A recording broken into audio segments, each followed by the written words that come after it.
Kemudian kita lanjut dengan sistem pencatatan menggunakan metode LIFO atau biasa disebut dengan last in first out, atau biasa juga disebut dengan metode perusahaan menjual barang namun yang dijual adalah barang yang terakhir kali di stok. Artinya barang lama dibiarin dulu, yang dijual di luar adalah barang yang baru masuk.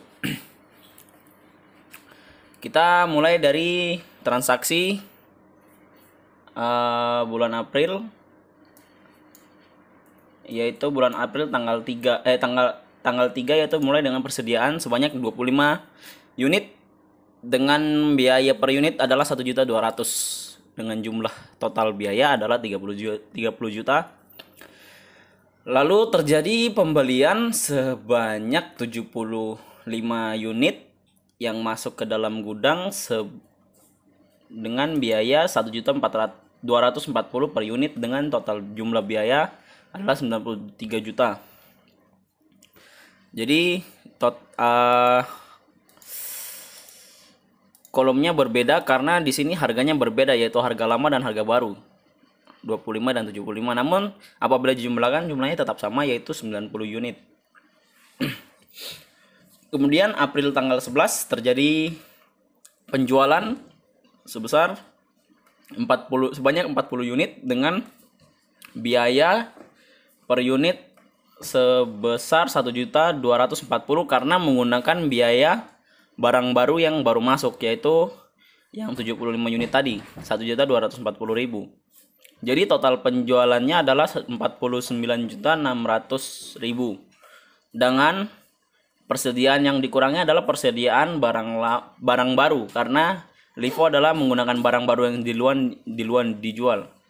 Jadi barang baru berkurang 40 unit, jadi sisanya adalah 35 unit dan barang lama masih tetap utuh 25 unit. Kemudian terjadi penjualan lagi sebanyak 30 unit dan harga biaya per unit 1.240.000 karena menghabiskan dulu barang yang baru. Jadi barang yang baru sisa 5 unit dan barang lama masih tetap utuh 25 unit. Kemudian perusahaan menambah lagi 60 unit barang sebesar seharga 1.260.000 per unit dengan jumlah biaya adalah 75.600.000. Jadi kolomnya tetap berbeda, jadi antara unit lama, unit yang kemarin dibeli dan yang unit yang tanggal 8 Mei yang baru dibeli. Dengan total semuanya sebanyak 90 unit.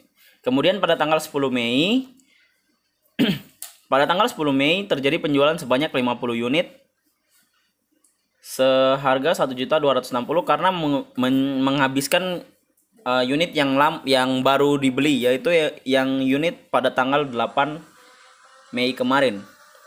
Jadi unit barang yang ada tanggal 8 Mei kemarin yang 60 unit itu dikurangin 50, sisa 10 unit barang baru.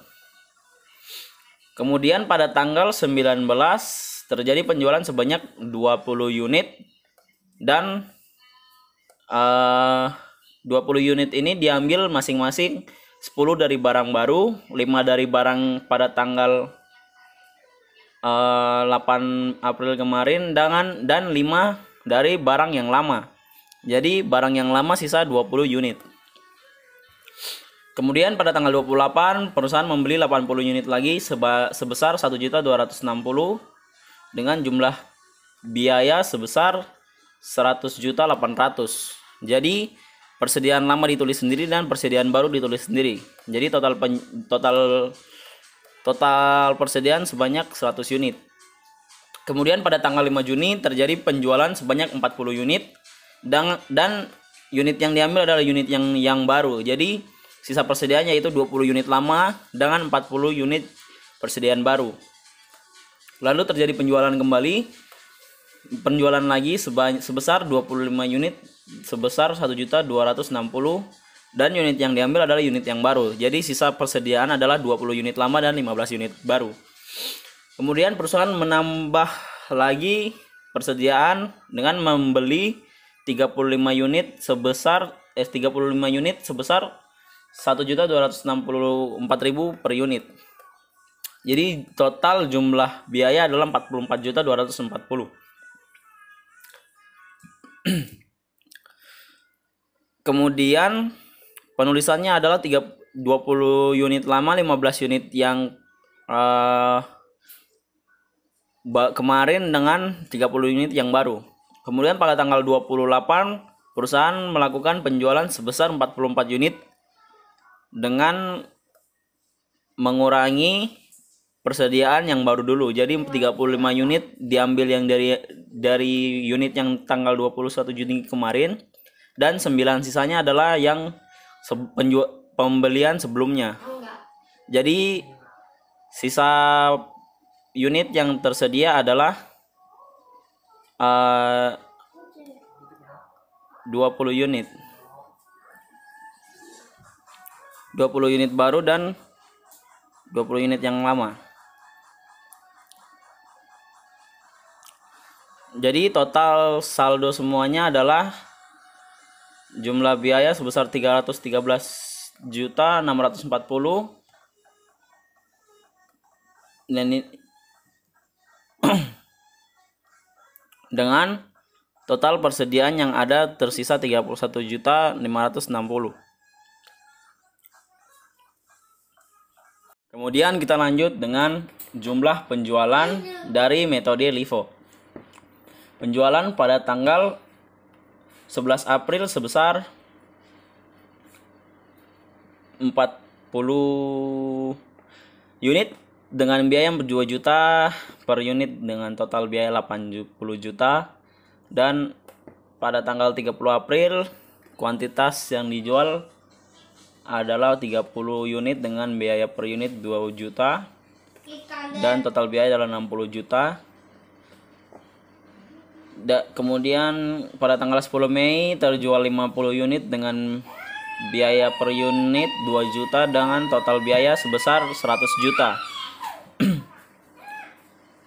Tanggal 19 Mei terjual 20 unit dengan biaya per unit sebesar 2 juta dengan total biaya 40 juta.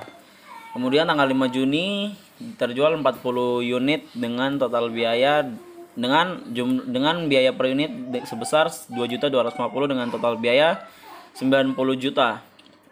Kemudian tanggal 16 Juni terjual 25 unit sebesar 2.250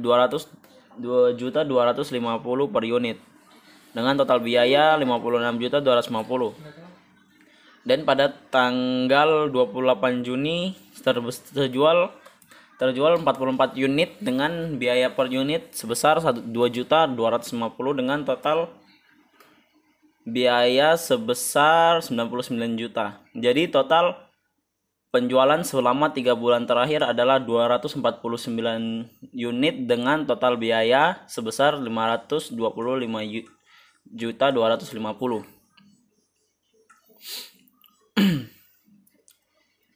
Kemudian beban pokok penjualannya adalah terjual sebanyak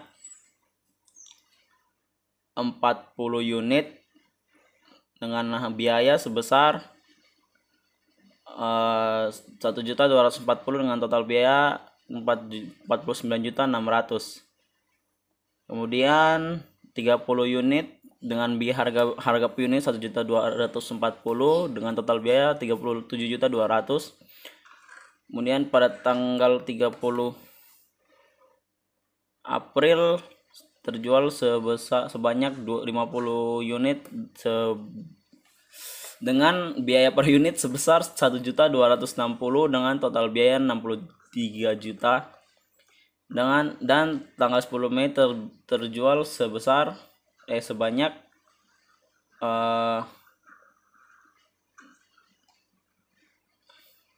20 unit dengan perbedaan 10 unit sebesar 1.260, 5 unit sebesar 1.240 dan 1.200. Kemudian 40 unit 1.260 dan 25 unit 1.260. Kemudian 30 unit 1.264 dengan total biaya 44.240.000. Kemudian total dari penjualan semuanya yaitu 2.400.000 dengan total semuanya yaitu 249 unit dengan total biaya sebesar 312.080.000. Kemudian kita masuk pada ayat jurnal penjualan dan beban pokok penjualan pada setiap transaksi. Namun kita asumsikan bahwa setiap transaksi tersebut adalah transaksi kredit. Pertama, pada tanggal 11 April piutang sebesar 80 juta di debit dan penjualan sebesar 80 juta di kredit. Kemudian beban pokok penjualan sebesar 49.600.000 di debit dengan persediaan sebesar 49.600.000 di debit. Lalu pada tanggal 30 April piutang bertambah di debit sebesar 60 juta di debit dengan penjualan sebesar 60 juta di kredit. Dan beban pokok penjualannya sebesar 37.200.000 dengan persediaan sebesar 37.200.000. Kemudian Mei tanggal 13 piutang bertambah 40 juta di debit dan penjualan bertambah 40 juta di kredit. Kemudian beban pokok penjualan sebesar 24.800.000 dan persediaan sebesar 24.800.000 di kredit. Kemudian tanggal 5 Juni piutang bertambah sebesar 90 juta dan penjualan bertambah di kredit sebesar 90 juta. Lalu pada tanggal 5 Juni beban penjualan bertambah di debit sebesar 50.400.000 dan persediaan berkurang di kredit sebesar 50.400.000. Kemudian tanggal 16 Juni piutang bertambah sebesar 56.250.000 di debit dan penjualan sebesar 56.250.000 di kredit. Kemudian beban pokok penjualan sebesar 31.500.000 di debit dan persediaan berkurang sebesar di kredit sebesar 31.500.000. Lalu pada tanggal 28 Juni piutang bertambah sebesar 99 juta di debit dan penjualan bertambah sebesar 99 juta di kredit. Lalu beban pokok penjualan bertambah di debit sebesar 55.580.000 dan persediaan berkurang di kredit sebesar 55.580.000. Jadi total dari semuanya adalah 837.330. Kemudian laba kotor adalah hasil selisih dari penjualan dikurangi dengan beban pokok penjualan. Jadi di sini penjualannya total penjualannya sebesar 525.250 dengan beban pokok penjualannya sebesar 312.080. Jadi selisih di antara keduanya adalah sebesar 213.170. Kemudian persediaannya sebesar 31.560.